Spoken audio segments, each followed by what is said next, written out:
Well, good morning. It's great seeing everybody today as we continue on our message series, Living with Margin. I don't know about you, but when you're out driving and your car all of a sudden has the light that comes on that says 20 miles left to the tank of fuel, to me, that's like a challenge.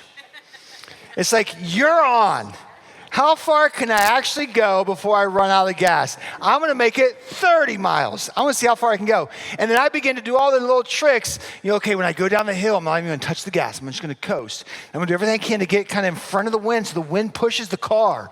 And so I'm not using any car energy. And you try to figure out all these different ways to make that 20 miles go further. But the problem is you're running out of gas and the car will soon have no energy to get there. Or you're like me, it's like, I got to my destination, but guess what?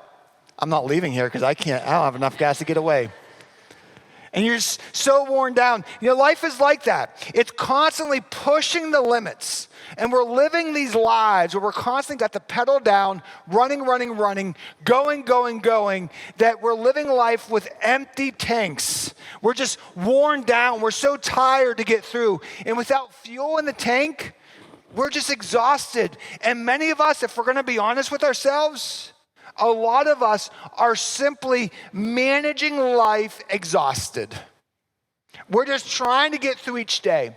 That's why we're walking through the series, Living with Margin. And today we want to talk about how to keep our tanks filled so that we're not running a life on constant empty. And I want to focus on a passage that Jesus spoke in Matthew 11 and kind of circle back around with this verse a few times. In Matthew 11, Jesus says this, "Come to me, all you who are weary and burdened, and I will give you rest.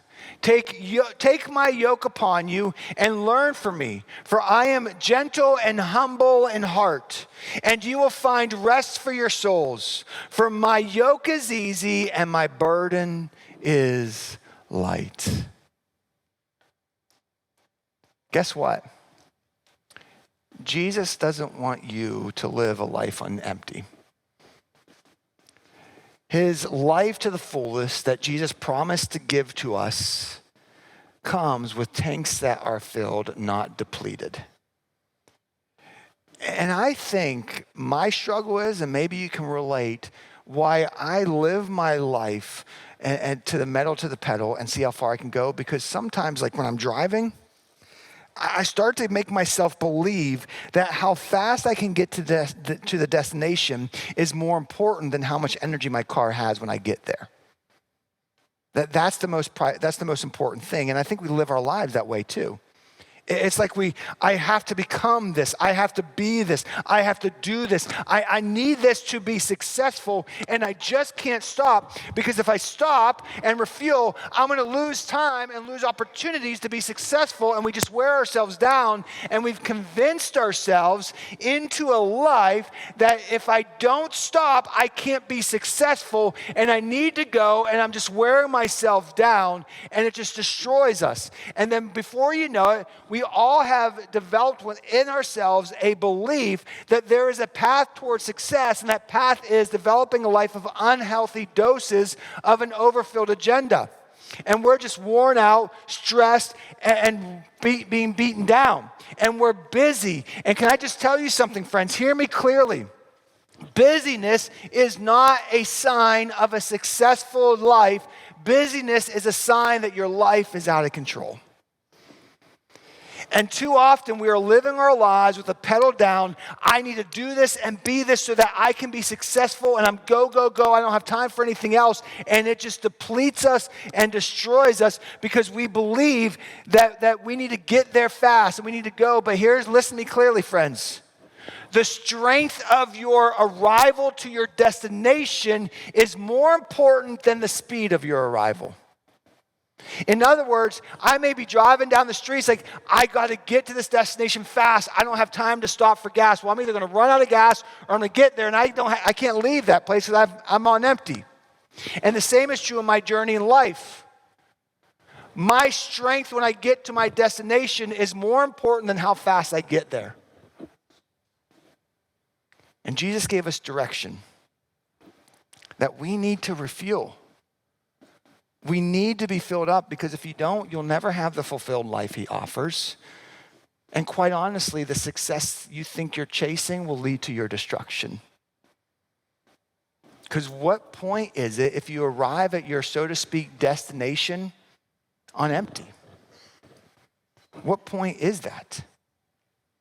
You see, my friends, Jesus gave us this direction for our lives, clear direction.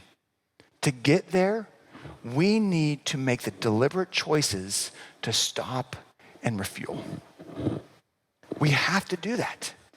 If we want to get to our destination, if we want to live lives fulfilled, if we want to be successful in our life, in all aspects of our life, we need to make that deliberate choice. I need to stop, and then I need to make the deliberate choice. I need to refuel. I need to put those two actions into regular rhythm of my life, or else I won't be successful. In order to do that, to get there, there needs to come a time in our lives when we just say, you know what?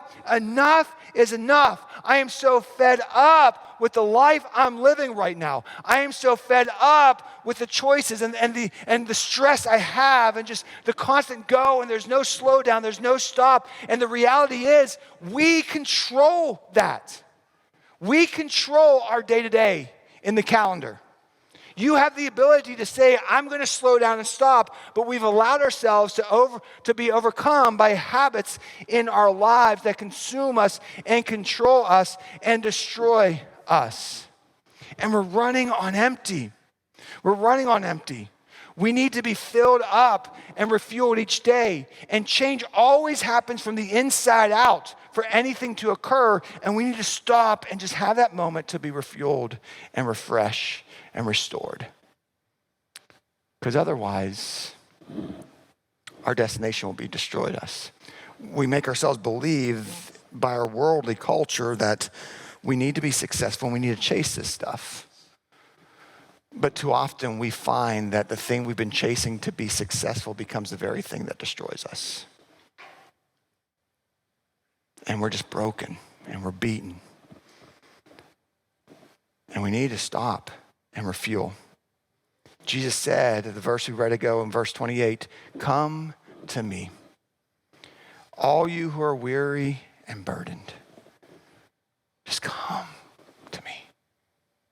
Stop trying to be this. Stop trying to do this. Stop trying to be picture perfect in everything of your day to day, and just come to me. Because everything about life to the fullest, everything about how it is to be successful in this life, it all starts with me. That's what we've been talking about every single week to get to that point. You know, one translation of this verse says this. It says, if you are tired of carrying your heavy burdens. And I love that translation because I think that really resonates with so many of us today. We are just tired. Every day we're just tired. We're tired physically, we're tired emotionally, we're tired mentally. And so often we just feel like I have nothing left to give. And Jesus said, just come to me. You're tired? Come to me. In the 90s, there was this movie that came out called The Green Mile. And The Green Mile was about this man that was wrongfully accused and put on death row. And while there, the character played by Tom Hanks, who oversaw death row, began to realize this man, John Coffey, he's a good person. He does not belong here. He is wrongfully accused. He doesn't deserve this punishment. And by the end of the movie, when it was about time for Tom Hanks' character to take this man, John Coffey, to his destination of being executed, he said, John, I can't do this. I can't go before God and someone who's this good to say I did this, that I was a part of this. Just tell me what to do to free you, to get you out of here. And John Coffey just looks at Tom Hanks' character and just says, I'm tired, boss. I don't want to keep going. I'm tired. And I wonder how many of us are sitting here today with that same sentiment. I'm tired, boss. I'm not looking forward to this week because I don't know how I'm going to get through this week. I'm just tired, just worn down. And so many of us have become so tired We just want out, but we don't know how to get out. We don't know how to change course. And the problem is we're so tired because we've developed habits in our lives that's created these problems that we're dealing with now. And we're just so overwhelmed, and we don't even realize that it all begins by going back, taking a step back and saying it all starts in the basic reality to just come to him. Just to be in his presence. Make him a priority of your daily rhythm. And stop doing, and just be. Just be in his presence. Because we're running on empty and we're so exhausted managing our day-to-day and we're so tired, we develop problems in our lives. Because when we're tired, then we're more likely to make poor choices that we just have consequences that now we're dealing with. When we're tired, we're more likely to walk around with bad attitudes, and before you know it, you're treating everybody else around you poorly, like they're the problem rather than what you're dealing with. Or you get so tired that then you begin to blame everybody else because of all the problems that you brought into your life, because of the bad habits you've allowed to develop in your life. Then you start to say everybody else is the problem, because whenever someone else asks me to do something or to go here or whatever, I'm just at my max. I'm so empty. I just explode.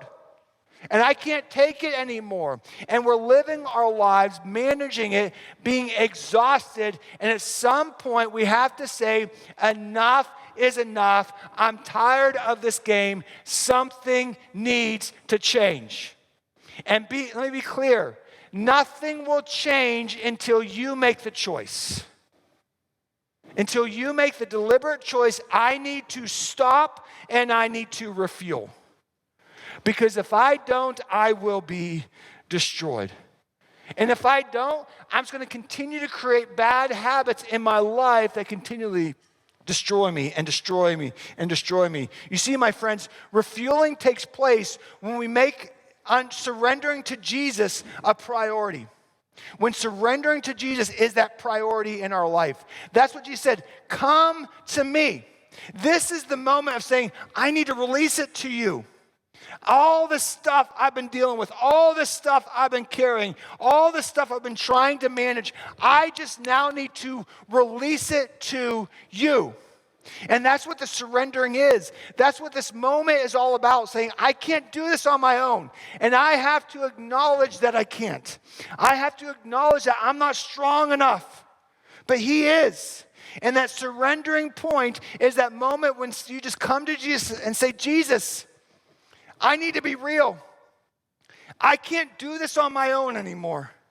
I have to stop chasing these dreams that I can never obtain and start chasing you. I create all these problems because of the habits I've allowed to develop in my life that I just can't fix.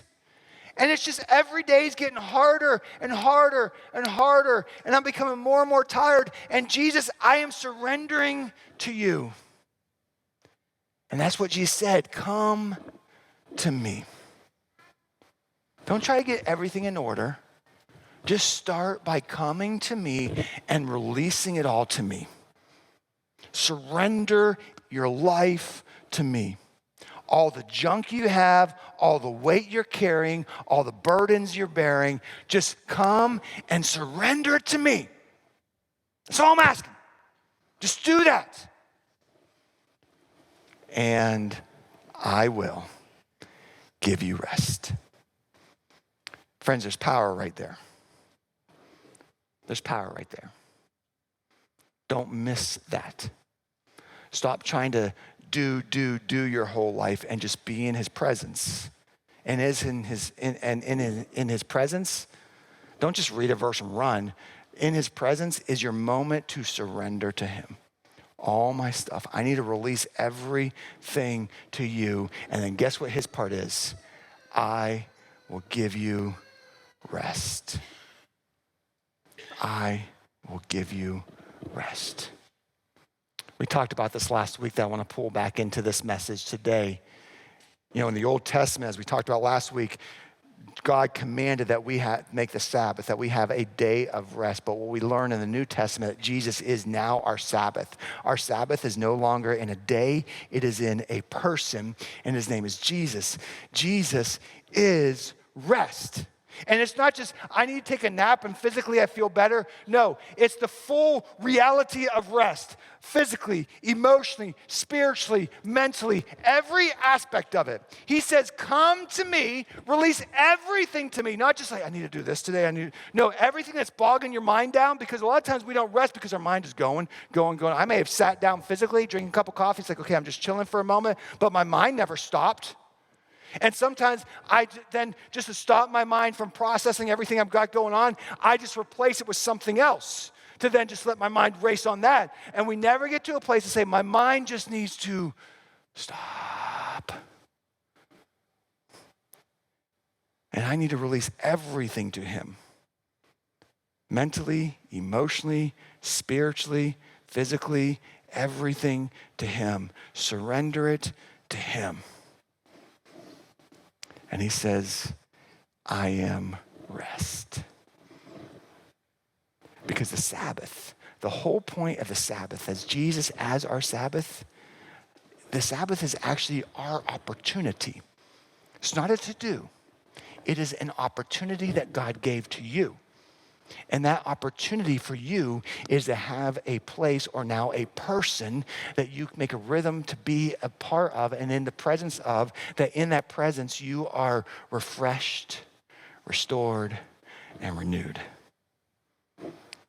So when Jesus said, I command you to take a Sabbath, he's saying, I'm giving you an opportunity to be in my presence, that through me you may find life to the fullest. That the day will no longer defeat you, but you will win the day because I'm going before you. And I've got you. That whatever's going on in your mind, I will restore it. And you know what's amazing? The days in my life when I'm like, I just don't have time, I gotta go. It's like nothing seems to go right.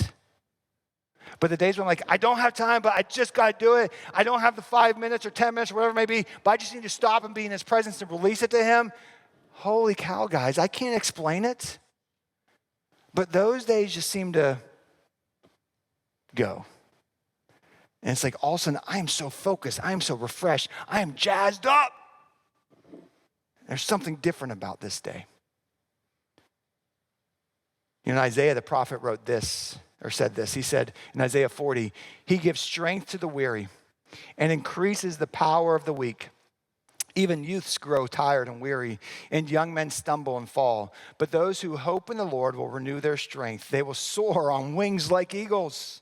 They will not run and not grow weary. They will walk and not be faint. Do you see that? The prophet Isaiah is reiterating, well, actually foreshadowing what Jesus is about to say in the New Testament, and that is, through him you have strength. Even though you may be tired, I don't got this, I can't do this. No, through him you will have strength. And there's a powerful message in this verse that we often overlook. How do eagles fly? Do you ever process that as you read this verse? How do they fly? Don't get all bogged down with it. Just look at the simplicity behind this. The eagles fly by simply saying, I am releasing the control of what I see and trusting in what's going on with beyond what I can see, and I'm just going to ride the current of the wind. I'm going to spread my wings and go. Because the wind has always been there. The wind's always been working. I can't see the wind, but I see the effects of it. And I got to stop trusting on everything that I feel like, oh, I can see this, I can control this. But I just got to spread my wings and trust the wind that's always been there. And what that means, friends, for us in our journey, Jesus has always been there. He's always been there, and he always will be there, and he's always been working. And at some point, we need to trust him enough to say, I got to stop controlling everything and just spread my wings and ride the current of what the Spirit of God is already doing and how he's moving in my life. And Isaiah said, those who hope in the Lord will renew their strength. What a great promise that is. Those who hope in the Lord will renew their strength. See, the struggle is we hope in the things that we feel we can see and hold on to, the things that we can control and manage. But like an eagle, when we just spread our wings and allow the current of God's Spirit to move, the wind, He will renew our strength. He will restore us through His goodness. And my friends, in order for us to rely on His hope, for us to get to that place, we need to release our control. We need to release our control to Jesus. You know, for the eagle, at some point in their little eagle brains, they say, I'm not so sure about this. That's a big drop right there. But I'm just going to go. I'm going to take the step and trust. And I think that's what has to happen in our lives. Because we tend to be control freaks. If you're like me, you're a control freak and you like to hold on to everything. Because if I let this go, if I release it, I'm going to lose control. And this is what I can manage. And God's saying, no, if you want my hope to renew your strength, release your control to me. Because what happens is we get stuck in our normal. Like we talked about last week, we create these normals in our lives and we get comfortable in what we know or what we feel we can see or what we feel we can control. And if I can just hold on to this, then I can take care of it. But it just gets heavier and heavier and heavier. And we realize I can't really control it. I don't really got this. And it's hard to step out of what we know. It's hard to step out of what we feel is comfortable and release that and give up that control. But my friends, you don't realize what you're missing out on until you say, God, I'm going to spread my wings and trust you moving and just go. And let you take control of me. And Jesus reveals something. Here's the crazy thing. He reveals that rest in Him is not fully experienced until you take that step. And that's where we kind of have that disconnect. People will say, Bill, I tried that, came to Jesus. It just doesn't work. And what often happens as I ask questions is, well, you came to Him. That means you opened up the Bible and you read a verse and maybe you shot up a quick prayer. But did you really have a moment where you've just said, Jesus, I'm giving it all to you? And not just by words, but by actions too. I'm releasing control to you. I need to get there. Jesus said in verse 29 of that Matthew 11 passage we're working through, He said, after He said, come to me, all you who are burdened, I will give you rest. He said, take my yoke upon you. I think we read this because we're like, hey, that sounds all great. God will give me rest. Just come to Him. Kumbaya, let's have a great day. But here's where it gets a little, either I don't get this or I don't like this because this doesn't sound too fun. Take your yoke upon me. What in the world does that mean? You know what this is? Guys, this is the big part right here. This His yoke upon ourselves is our act of releasing control to Him. That's what this moment is. It's saying, listen, I'm done trying to do this on my own. I'm releasing my control to you. Because this yoke is basically a farm tool that they would use to bring two animals, usually oxen together, that they would use to plow the land. And so they'd put this yoke on, and the whole idea with the yoke is that they would carry each other's load. They would walk side by side and help carry each other the weight to get the job done, to be successful in the task at hand. And what Jesus is saying here is this is the moment when you tie yourself to me as the way, the truth, and the life. Stop living and try and do it your way and follow me. Take my yoke. And here's the beautiful thing. This yoke is when I'm giving up, I have all the control, and now I'm tied to this person. We're walking step in step. We're in line with each other. And so as I give up my control to this person, guess what happens? The beautiful thing, you share each other's weight. So what we're seeing here spiritually is as I take on the yoke of God and he walk tandemly with him, then all of a sudden he's taking over all the weight of the junk of my life, all the burdens of my life, all the weight I've been trying to carry, and says, I got this, Bill. And guess what? Now I'm transferring all the weight of my glory to you, the weight of his goodness and love and compassion. He says, listen, just walk with me. I got you. I'm not promising everything will go away, but what I'm promising is we're going to walk through the field together. I'm going to carry your weight, and you're going to carry the weight of my glory. And he says, my burden is light. I've got good things for you. If you just trust me and walk with me, I've got you. But friends, here's where it gets challenging. In order to release the control, we need to learn to trust. It is impossible to release control when you don't trust it. Even when there's doubts are okay. But at some point the ego says, okay, I trust the wind, I trust the wind, I trust the wind. Whoa, there's the wind, right? And the same is true in our journey too. But here's the struggle. Many of us struggle to trust, myself included, because of bad relationships in the past, because of ways we've been hurt, because of the ways we've been let down. And we're created as relational beings, so every relationship connects to each other, the same as with our relationship with God. And the problem is trust has been so broken in your life that you really have a hard time saying, God, I trust you. You might say it with words, I trust you. That's trying to sing if you didn't know that. But there's a difference between saying it and then actually living it out by releasing that control to him.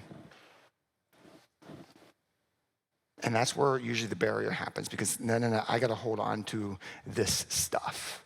I can't release this control. I need to trust you more. But because you know what happens is, because of all of the junk in our lives, we live lives with hindered hearts. We talked about this a couple weeks. I'm kind of bringing it all together here. We walk with lives with hindered hearts. It means maybe you've had moments in your life where defining things happen that just beat you down, or maybe you had some bad relationships, or you could go on and on about different things that bring what we call sore spots into your heart. And a lot of times you don't even realize the sore spots that are in your heart. Maybe you know about them, you don't like to talk about them, or maybe you've just become so blinded to the reality of what those sore spots are. But what happens is, whether you realize them or not, these sore spots fester within inside of us. And as they fester within inside of us, we create truths unknowingly, or realities unknowingly, because of the sore spots. You know, it's like, oh man, this person really hurt me. These people really hurt me. So then the truth I begin to create in my life is I can't trust anybody. Everybody's got to stay at bay. I never maybe voiced that, but in my actions, I begin to live that out. I can't trust people. I can't trust people. I can't trust people. And then because of that, because of those truths you ingrained within yourself to believe, you then live out habits or strategies that you now live by to protect that or to live out those truths. And unknowingly, every one of us, whatever your background is, whatever you've been through, no matter what's going on, we all have within ourselves sore spots that create truths or realities that we now live by, that has then developed strategies or habits that we live out in our life. And a lot of times we don't even realize it. And it's destroying us and destroying us. And we learn more by our sore spots rather than releasing all that to Jesus and allowing him to restore us and renew us and refresh us. That's why Jesus said, come to me. I will give you rest. Take my yoke upon you. And he says in verse 29, learn from me. Learn from me. Stop learning from the lives you tried to develop. Stop learning from everything else going on in your life. Stop learning from the little truths you kind of created because of the sore spots in your heart. Release it all to me. Release the control to me. Learn from me, for I am gentle and humble in heart, and you will find rest in your soul. Do you see that? So we got to pull the whole thing together, what Jesus was saying. Come to me. I am rest, he says. You want to experience that rest? Take my yoke. Walk side by side with me and learn from me. Learn from the truths I speak in the Gospels. Learn from the life I've lived and how you can apply how I live to the way you live. Learn from me. Let my truths become your truth. Let my strategy for life become your strategy for life. And in that you will find rest. You'll find life to the fullest. But what happens is because we don't live by that, we develop our own strategies for living based upon what's been going on in our lives and the habits we've developed. Our lives are so maxed out with stress, and we're just living worn out, tired, and stressed. And then before you know it, because of in your stress, you start to have two bad behaviors, one of the two or both, then to seep up and take control of your life that just develops more bad habits. And the first one is aggression. All of a sudden it's like, I'm just reacting to everything around me. I don't wait. I just feel and go, because I'm just reacting with everything. And I'm just aggressive with life and my choices. And it's just wearing me down, stressing me out. Or you live life arrogantly. You might think I'm not arrogant, Bill, but let's talk this out. You live a life because I just want to control everything. I don't want to release anything because I need to live within my normal, the little truths, the little reality that I've created for myself. And so I need to control it. And so I just hold on to everything so tightly. And I just am doing the best I can to just manage life. And before you know it, it's stressor after stressor after stressor after stressor after stressor, and you're worn down. And Jesus says, just trust me, because when you learn from me, you'll learn I am gentle, I am humble. The antidotes to all your aggression and all your arrogance is Jesus and his gentleness and his humility. But trust is hard. Trust is hard. That's why Jesus said in another passage, he said, deny me and deny yourself and follow me. This is the releasing of your life to his life. Trusting him that he's got you in all aspects of your life, in everything that's going on. Build a rhythm in your life that chases him. A rhythm in your life where, you know what, I'm going to start every day. I'm going to win the day by just stopping and being refueled. Being in his presence, and in that moment, God, Jesus, I can't do this. I need to release this day to you. I need to give you complete control of this day, of this conversation I have to have, of this meeting I have to have, of this situation I'm dealing with, of this, whatever it may be. I am just releasing the control to you. Even if it's a great day, I'm not going to sit there and think I made this. God, I'm releasing the control to you. Every day to you. Because if I don't do that, I will not win the day, and the day will defeat me. In order to win the day, we need to make the deliberate choice to be in his presence, the deliberate time to be in his presence, to find a rhythm, a regular rhythm and routine that enables you to thrive, which starts with Jesus and releasing it to him. Being in Sabbath with him, to allow your heart, your soul, your mind, and your full self to be refreshed, restored, and renewed. That's why Jesus said in Matthew 6, he said, when you pray, go into your room, close the door, and pray to your Father who's unseen. Not only so that you're not trying to be a show-off to everybody, but also to separate yourself from all the distractions that exist. Then your Father, who sees what is done in secret, will reward you. Your reward is found in his presence.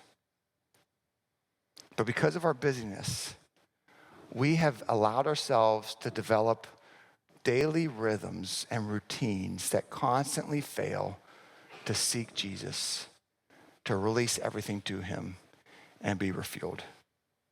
We've made ourselves believe I just don't have the time.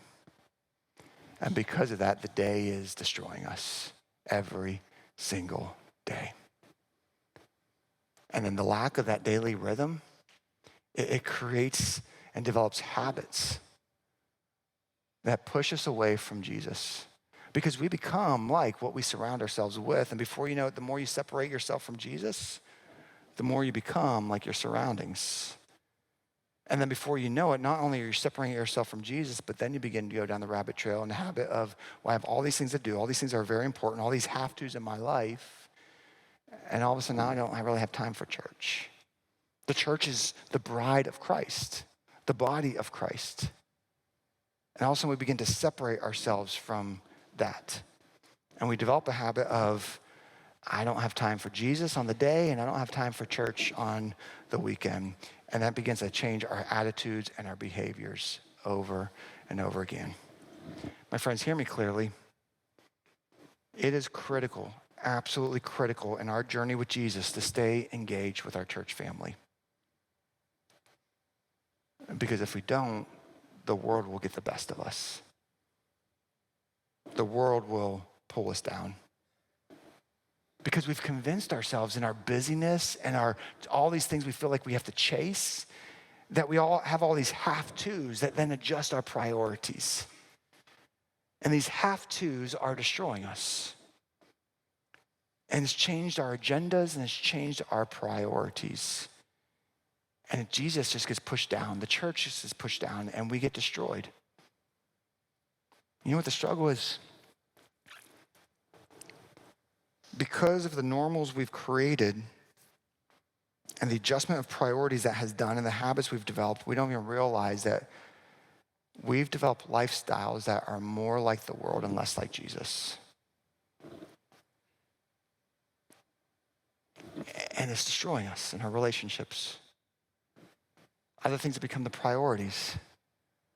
I'm speaking to myself right now, guys, because, for example, years ago, like youth sports would never touch a Sunday because the families would not tolerate that. But then the priorities started to adjust. Guys, I'm speaking to myself. I got boys who are very involved. And what happens is now, okay, I need Jesus to fit my schedule. I need to find a place that fits my have-tos. Because we made ourselves believe, well, if I miss this, if I don't do this, then they're going to miss out all this stuff in life. And we don't even realize the destruction it's bringing to us and our futures. And how it's pulling our kids away from Jesus himself. Guys, we can transform the culture. We have the ability to transform the culture. But we need to make the deliberate choice to seek Jesus first. And look what the writer writes in Hebrews 10, to let us consider how we may spur one another on towards love and good deeds, not giving up meeting together as some are in the habit of doing, but encouraging one another, and all the more as you see the day approaching. See, what the writer is saying is don't get into the habit of missing God and missing church, because that church is where life is spurred. You are spurred on towards Jesus, and you spur others towards onto Jesus, because biblical community fosters life, but isolation destroys it. Guys, I'm challenging you to just explore all the habits of your life, from the little things to the big things, and make it a daily rhythm of your life to seek him. Find the life that he has for you. Allow him to renew you and refresh you.